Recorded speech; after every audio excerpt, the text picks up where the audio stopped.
Welcome to the Stories with Traction podcast. I'm your host, Matt Zahn. Thank you for joining us as we uncover how stories are one of the most important aspects of your business.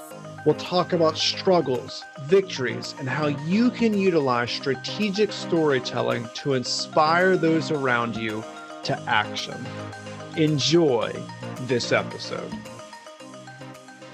I'm excited because today I am with Robert Berry, that audit guy.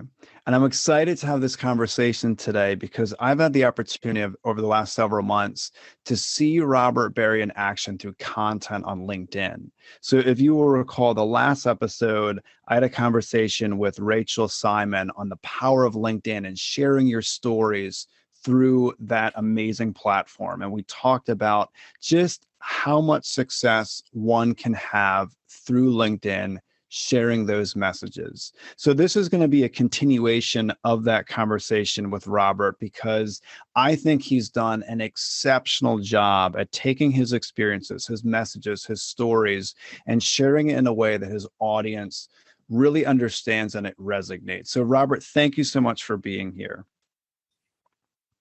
Thank you for having me. I'm very excited.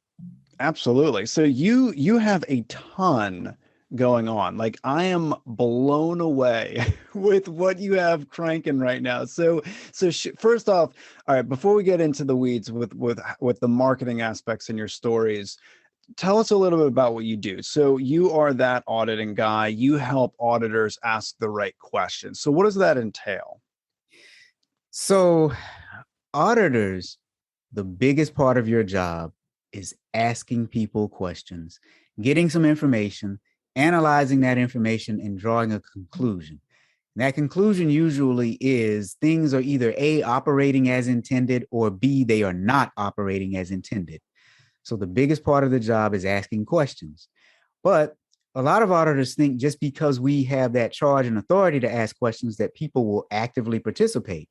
What I teach them is you can be the smartest person in any room, but if you don't have good interpersonal skills and if you can't get along with others, you will not be effective on your job. So that's the biggest part to me about asking questions. People think you have the authority to do it and others will automatically cooperate, and that is not true.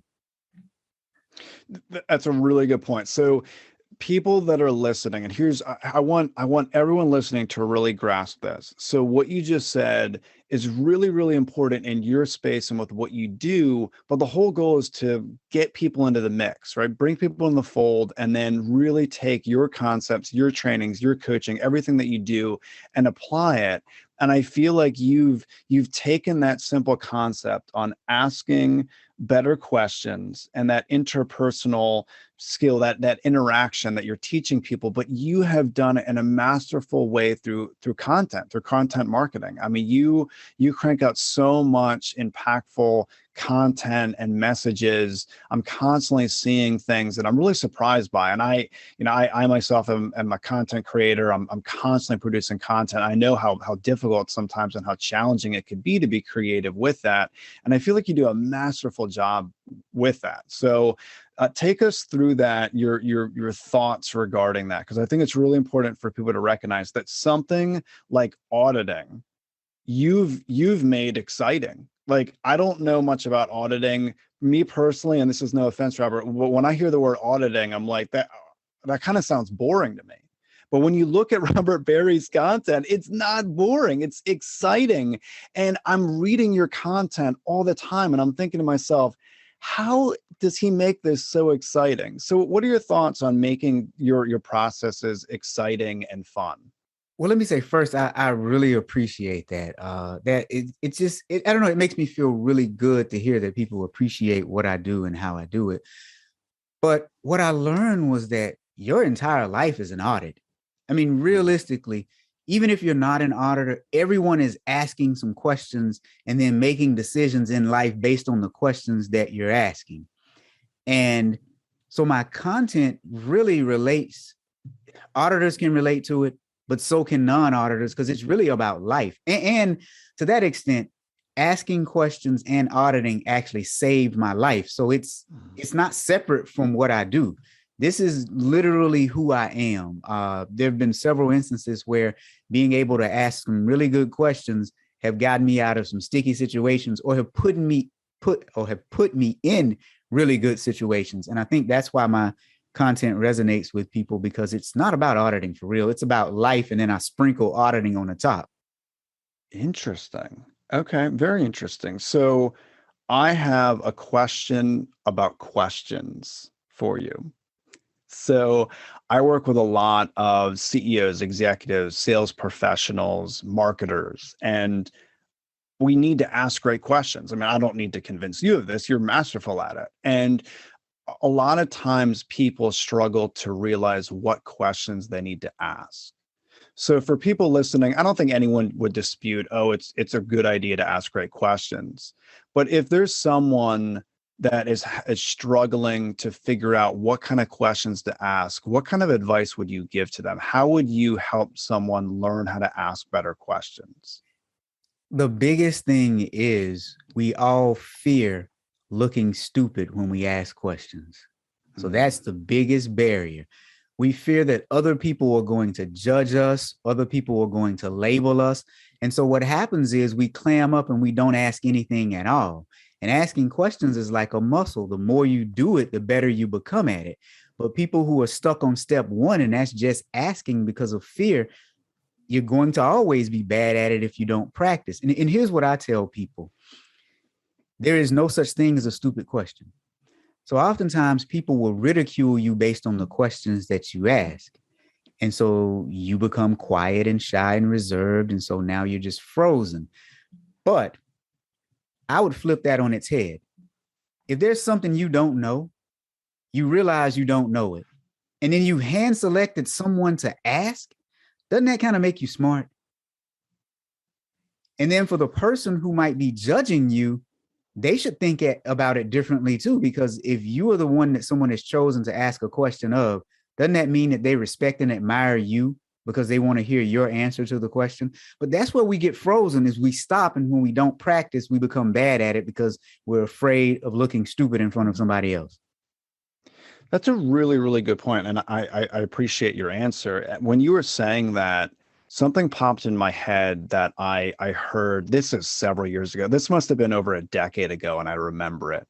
I was watching an interview with Michael Jordan, and the reporter asked him, "How are you able to perform under such intensive pressure?" Because as you will probably recall, I mean, there were multiple times where the Chicago Bulls were down. He shoots, it's a 3-pointer, and he makes it. And it's unbelievable pressure.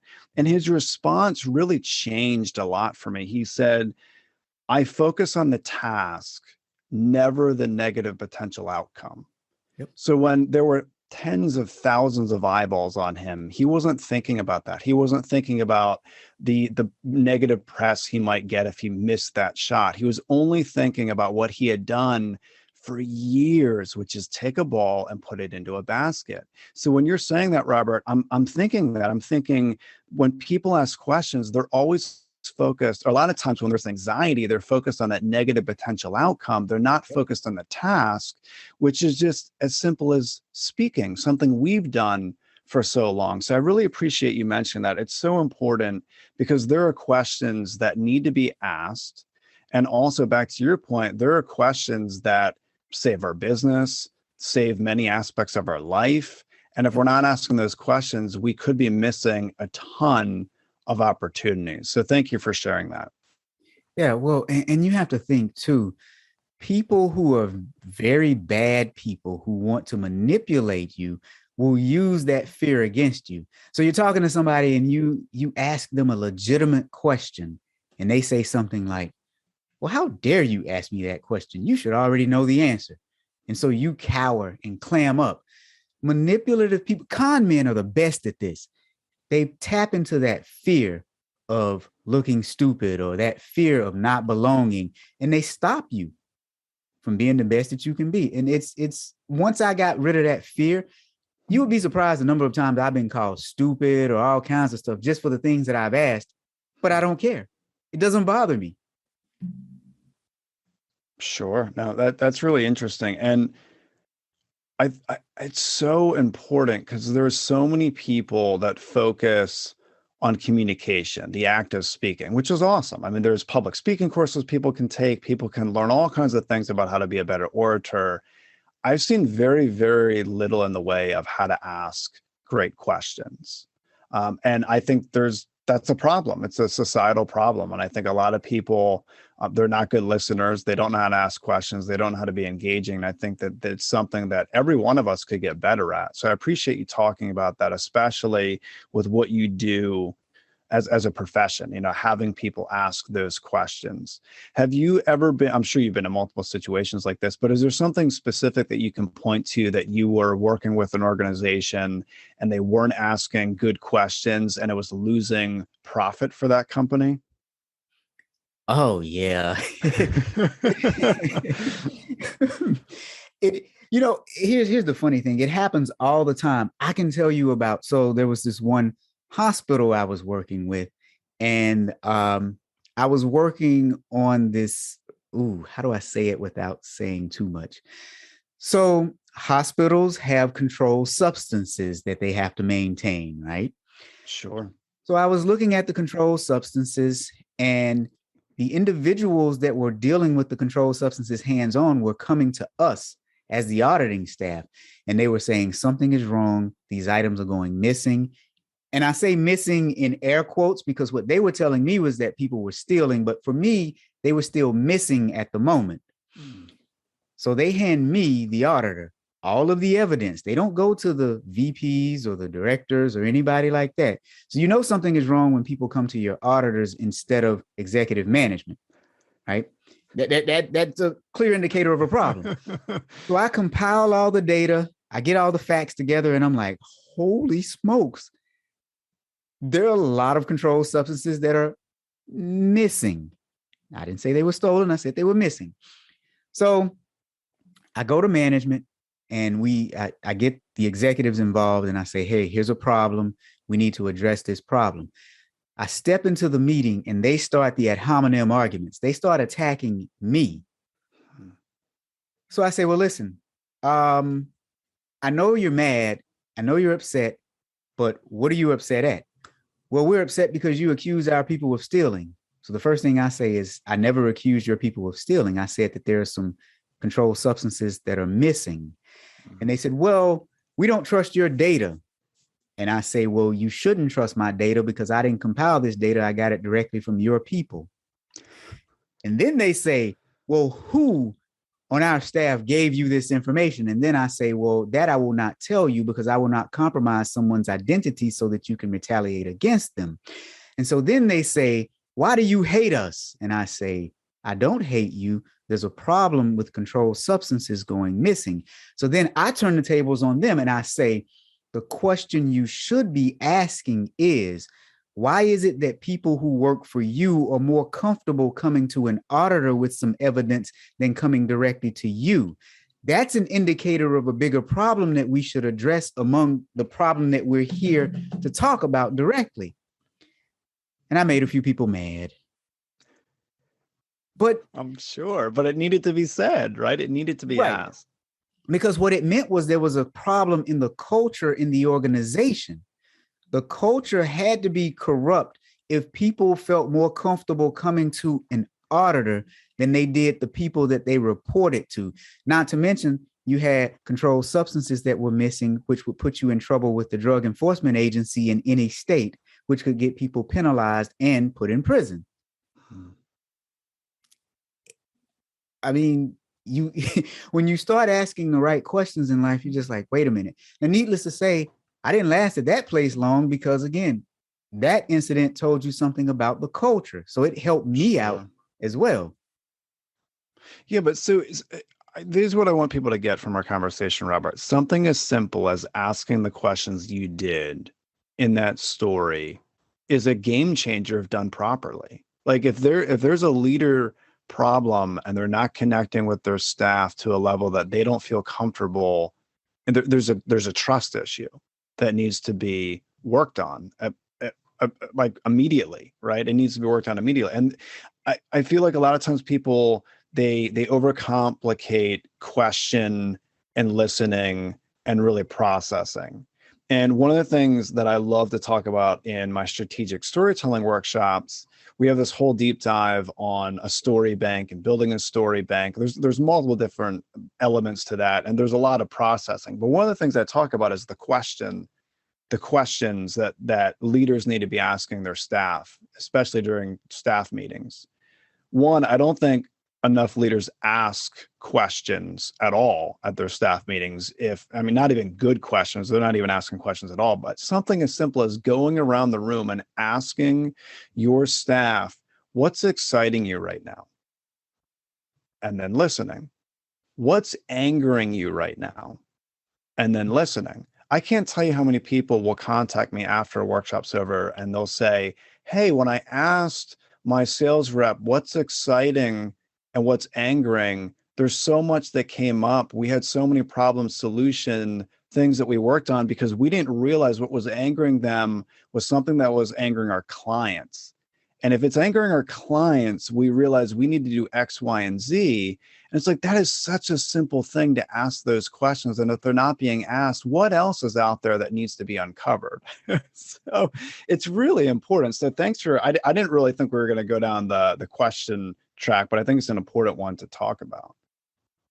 Oh yeah, yeah. Oh yeah. I didn't think we would go down that track either, but that's fun. Well, I think one last thing to say about it though is the problem that people have is there's a difference between asking questions and questioning people. And those are two different things. And oftentimes what we do is we question people instead of ask questions.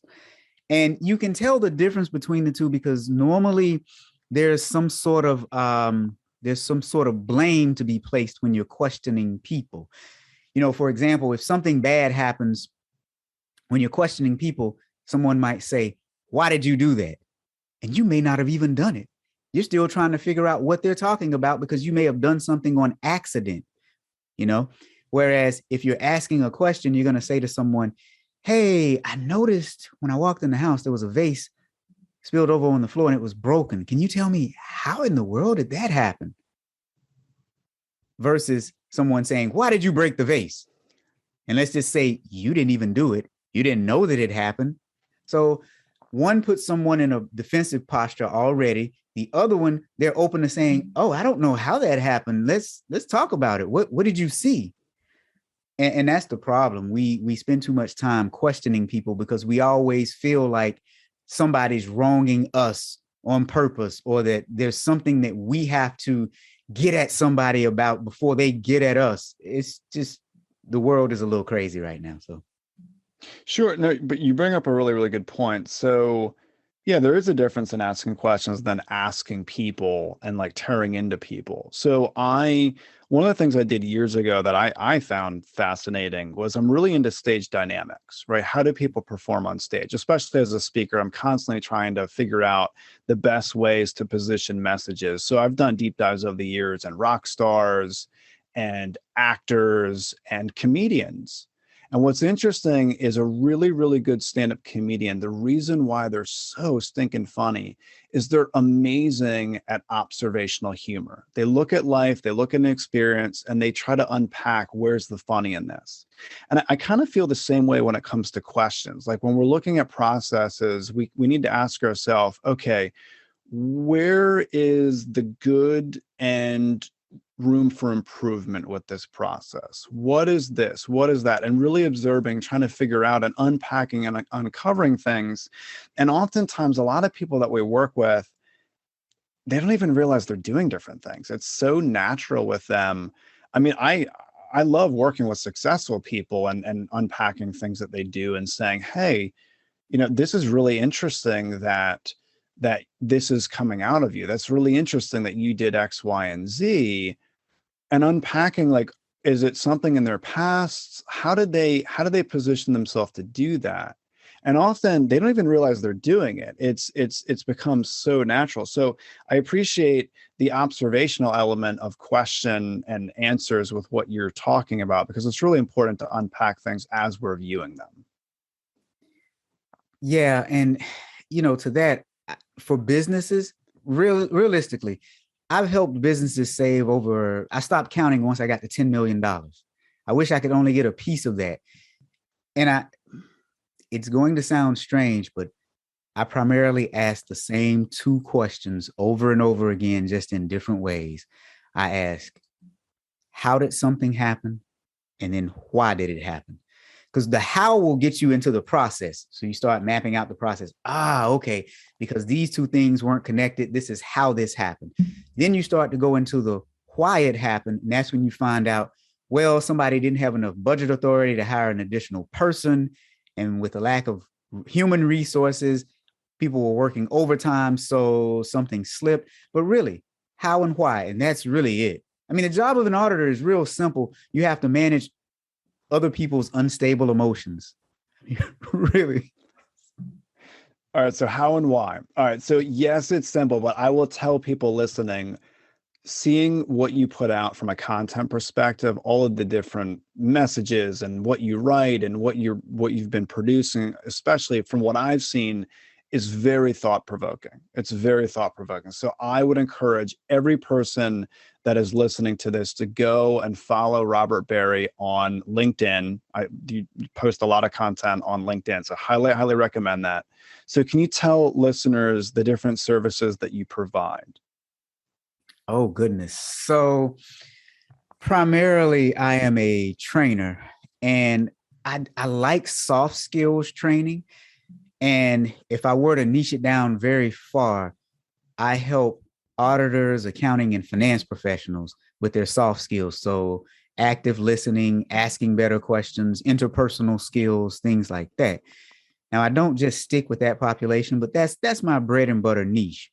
And I do that in person, virtually. I have on-demand courses that I offer, but I'm also a keynote speaker. And so all of that came because I was an auditor. For many years, I was a chief auditor in organizations. So I was in charge of auditing everything at whatever company I was working for. And again, asking questions is the biggest part of being an auditor.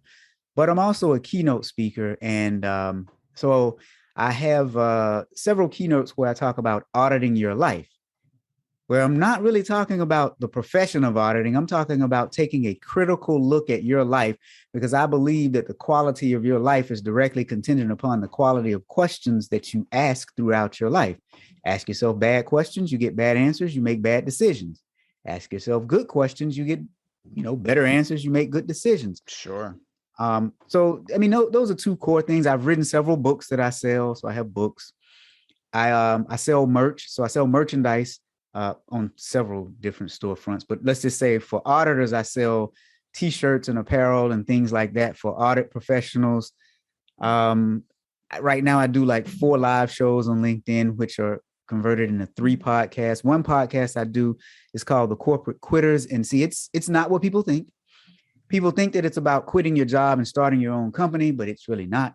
I mean, it could lead to that, but it's about quitting the limiting beliefs that you have in life that are holding you back. Okay. So for a very long time, I think I had some limiting beliefs, and I'll just give one quick example. So coming from the South, people would always talk about the way that we speak, our Southern accent, our drawl and things like that. So for years, I was afraid to get on a stage. I was afraid, believe it or not, I was once shy. You couldn't pay me to do public speaking. Never. You just couldn't, because I didn't like my voice. I didn't like the way that I sounded. I thought I had a good message, but I hated the way I sounded. Limiting belief, just holding me back. Now I'm making a living doing speaking. So anyway, that's one podcast. So I have another podcast called The Friday Fraudster, and it's a live show too, where I partnered with, I call them my partners in crime, 2 other professionals who are auditors and fraud investigators. And we usually take about 2 stories that are in the news that are fraudulent, and we talk about fraud on Fridays. I have another show called Audit Bites. It's about 15 to 30 minutes long. I do it whenever I feel like it, but it's a podcast too. And I'm giving some advice to auditors, and I need to do it more often because apparently auditors all over the world love it, because I'm very direct and very specific in the way that I speak. I tell them things that they don't teach you in school and people should know and would want to know. And then my newest show I do with Doreen Benamara, it's on Saturday mornings, and we call it Good Morning LinkedIn. And we just talk about a bunch of different things. I mean, this is fun. We talk about life, and I'm having fun with Doreen. She's my friend, and I really love Doreen. She's awesome. But Those are three things that I'm doing, and I got a whole bunch more, but I'll just stop there because that's enough. That's crazy. It's just You one got a person. lot of stuff going on. That's awesome. All right. So I will include different links in the show notes where people can find your podcast. I highly, highly recommend people go check out Robert Barry's podcast, check out his LinkedIn Lives. Robert, you share incredible content. Like, did you study philosophy in school by chance? I did not. So I'll tell you, and it's interesting because somebody else asked me that. Growing up a hard life it teaches you a lot of lessons. And what I've learned is people who live the fast life on the streets, so to speak. I didn't live that life. I had a lot of my friends did, but they are very smart and very socially savvy because you have to be, because from 1 minute to the next, your life could be on the line. And so a lot of the things that they've experienced, they would talk to us about. And then some of those people are actually very smart. They study philosophers, because I know a lot of times people who I know who are hardened criminals and gangsters, they actually study Sun Tzu and Machiavelli. Craziest thing that you would ever think of. It's like, wait a minute, what? So yeah, never studied philosophy, but sometimes common sense can keep you alive. Sure. No, that's a valid point. So a lot of the content that I see you post, it's philosophical in nature, right? So there's so many different things that you talk about where I feel like it's overlooked by a lot of people. And I appreciate that. I value that. I highly respect that. So thank you so much. And thank you so much for your time today. I appreciate talking about asking great questions because I think it's so important. So thank you so much for being with us, Robert. Hey, thank you for having me. Thank you for listening to the Stories with Traction podcast. If you have a story that you would like to share, feel free to drop an email to matt@mattzahn.com with the subject line Stories with Traction. Also, feel free to connect with me on LinkedIn, where I share tons of resources on how you can be a better storyteller. Remember, if you want to persuade with power and inspire those around you to action, you must share more stories.